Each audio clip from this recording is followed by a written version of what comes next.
Hello there and welcome back to Bullets for Bucks. My name's Stephen Bresnaugh and today I'm going to be showing you something that I got a couple of weeks ago and I've been testing at the range, and I also took it out and harvested a nice little whitetail buck with it just a few weekdays ago. Now this is the CVA Optima stainless steel V2 version. It comes with a 26-inch stainless steel barrel. This model, which there's models that come with scope rings, this one's drilled and tapped for scope rings or scope base, but it did not come with it. There are ones that do come with it. This has the fiber optic traditional sights here. It comes with a nice palm saver ramrod, but it kind of, when you're pushing down on it, it's got a nice wide base to it so that you don't have the ramrod dig into your hand as you're loading the muzzle loader. Also, one thing that's nice is the ramrod fits in. Let's see if I can get it in here. While I'm talking, I'm not left-handed, so that was a little awkward. It fits in such a way that it goes around the muzzle of the muzzle loader, and you can shoot it with the ramrod in without any troubles, which I have done several times.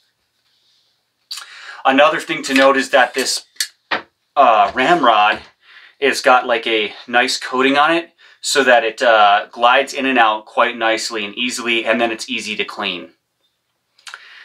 You'll see here at the end of the ramrod, it's threaded, and what that is it allows you to put a cleaning jig into it that actually comes with the rifle, and you can use this same ramrod to actually clean the muzzleloader in the field, which is very nice also. The Optima V2 is 50 cal Magnum rated.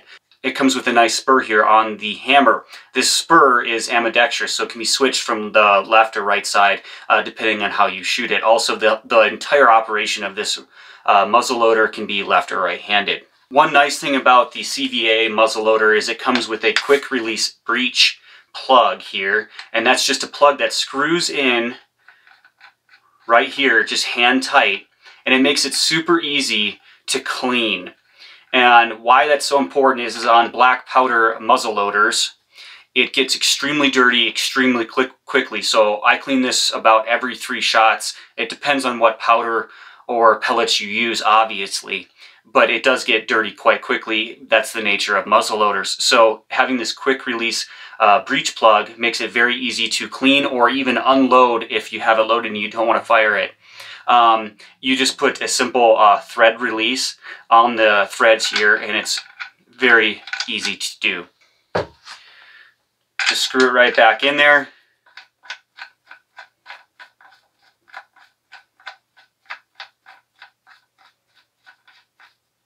Hand tight, works great.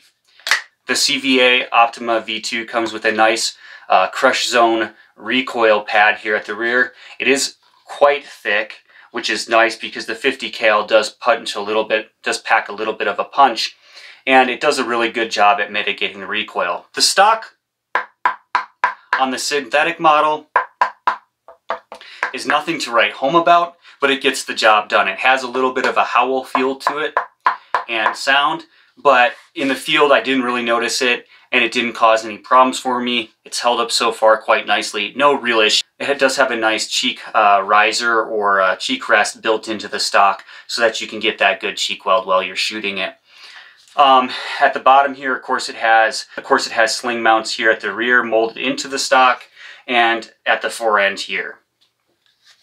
The rifle weighs approximately 6.65 pounds, so it's actually quite light and very easy to wield in the field.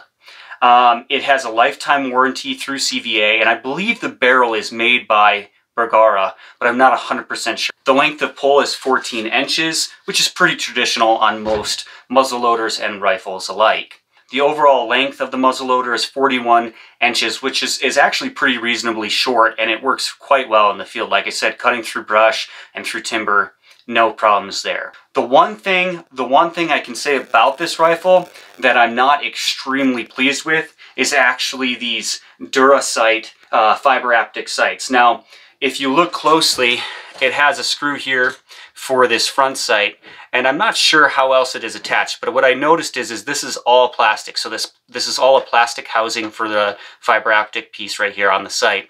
And I'm not happy with that. Plastic on sights just does not appeal to me. I find that they can be banged around. If you tighten something down too tight, it can strip the threads, or it can simply get broken off if it hits a rock or something in the field. So I would say the weakest part of this rifle is the sights that came with it. Now, like I said, there's other models that come with scope mounts or a scope.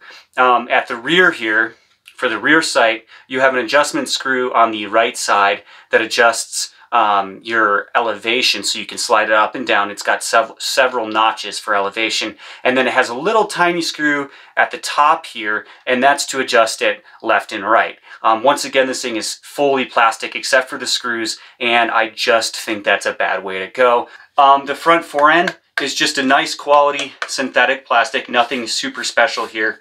And I'm going to go ahead, and one of the best things that I like about this rifle, one of the things I like most about this muzzleloader, is how it breaks down. You simply pull here on this, and it's a lever, and it allows it to break apart here, so that you can remove this breech plug very easily in the field. And that is just so nice. So you just simply push this in, and you can put your large pistol primer in there and close it very easily. I love that design. It's so slick, so smooth, and it just works flawlessly. The hammer, which I obviously made sure this is empty and safe before doing this, goes back quite nicely. You simply can suppress the trigger, slowly releasing the hammer. Now, let's go ahead and talk about the trigger. Okay, I'll of course double check. No primer in there, and obviously I've checked the board, make sure there's no powder or bullet in it previous to making this video. Now let's take our trigger weight gauge here. And the trigger is not adjustable to my knowledge on this muzzleloader, but let's go ahead and try and see what it breaks at. So it broke at just 2 1/4 pounds, which is superb for a factory muzzleloader. That is very good for a factory muzzleloader. 2 1/4 pounds. And let's go over how it feels. Just barely any creep. There is a little bit of creep, but not much. It's a good clean break with minimal over travel. So I'm actually pretty pleased with the trigger on this muzzleloader. Like I said, it's a stainless steel muzzleloader, so it's held up great to what water has come in contact with it. I've had no issues with that at all. It's extremely easy to clean. Just a couple patches through it every couple of shots, and it cleans quite easily. Now I'm going to go ahead and I'm going to show you how to break down this muzzleloader so that you can... Alright, so you're simply going to, of course, confirm that the chamber area is empty. Remove the breech plug. Check and confirm. Yes, it is. You can replace this if you want to.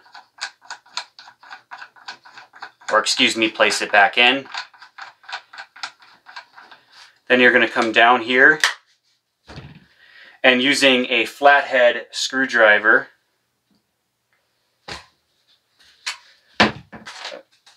let me change out my torque driver here.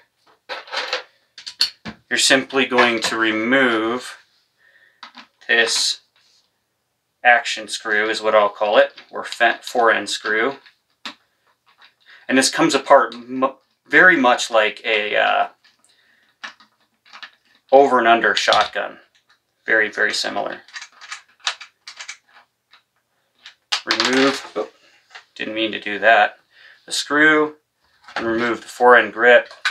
So as you can see, the barrel is made in Spain by Dikar, D-I-K-A-R, probably didn't pronounce that right. I believe the rest of the components are made in Lawrenceville, Georgia, and this is a 1 in 28 twist barrel. Then to take the barrel off of, we'll call it the receiver, you simply push that lever in, and the barrel comes off, like I said, just like an over and under shotgun. To put it back in, simply place it back and close the lever. Put the forend back on. It's really very simple. Makes it really easy to clean, even when out in the field. Alright, so now that I've shown you how to field strip this rifle, and by the way, I like to clean it by removing the barrel and just cleaning it going this direction, so I clean it going out. That way it pushes all the crud out of this back receiver area. It's just easier that way, and I feel like it does a better job. So now that I've gone over everything I can here in the studio, let's go ahead and see how it shoots out on the range. All right, folks, so every about 3 shots, I quickly swab the barrel, clean the area, and make sure that there's not too much black powder or residue in the chamber and barrel area. So the reason I do that is because it allows greater consistency and accuracy between shots. Black powder builds up very quickly and the barrel becomes very dirty. Now, one of the nicest things about this CVA Optima is that it has that quick breech plug that you can just remove with your fingers and quickly swab the bore out between shots. Now, if you're using certain pellets or powders, it doesn't build up as fast as others, but I still like to do it about every 3 shots. I'm using the 777 Hodgkin powder shot pellets, excuse me, and then I'm using the Hornady SST 250 grain Sabot or Sabot rounds here. So 2 pellets, 1 round equals 100 grains with the powder. So I'm gonna go ahead and swap out this barrel real quick using this Toads black powder cleaning solvent for 1 wet patch and then 1 or 2 dry patches afterwards. Another thing that's cool with the CVA Optima, it comes with a cleaning jig that you simply attach to the ramrod.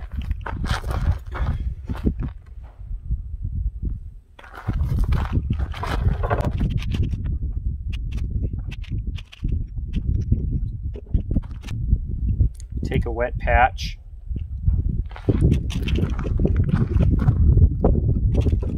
Right through the barrel. Comes out. I mean, you can see how dirty that's 1 shot. That's 1 shot. Go ahead, put the breech plug back in now that I've cleaned out the barrel. To load it, like I said, just going to take 2 50 grain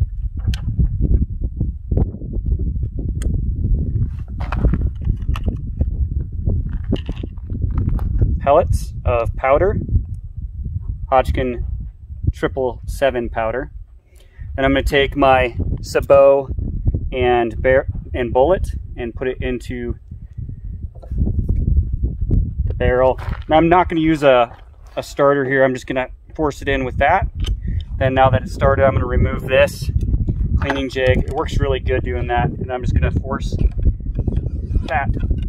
Make sure it's seated. Then I'm going to open the breech, put a 209 primer in, close the breech, make sure that the hammer is not pulled back. I don't want this to be unsafe. And now let's go ahead and shoot it.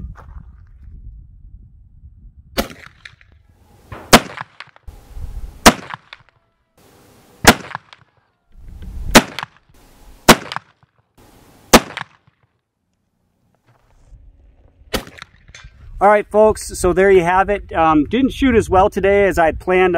That's me. That's my shooting, not the muzzleloader. My first ever group out of this rifle at 100 yards was like 2 inches. My first group at 50 yards, literally all 3 bullet holes were touching, 2 were overlapped. So the rifle is definitely capable of shooting, or the muzzleloader is definitely capable of shooting very, very, very well and precise. But using iron sights and just me as a human, I'm going to not be consistently as accurate as I would with like a scope, which is what I'm used to. Hope you enjoyed this review of the CVA Optima muzzleloader. Like I said, I used 2 pellets of the 777 and a 250 grain Hornady bullet. Stay tuned. If you like this video, go ahead and like and subscribe to my channel.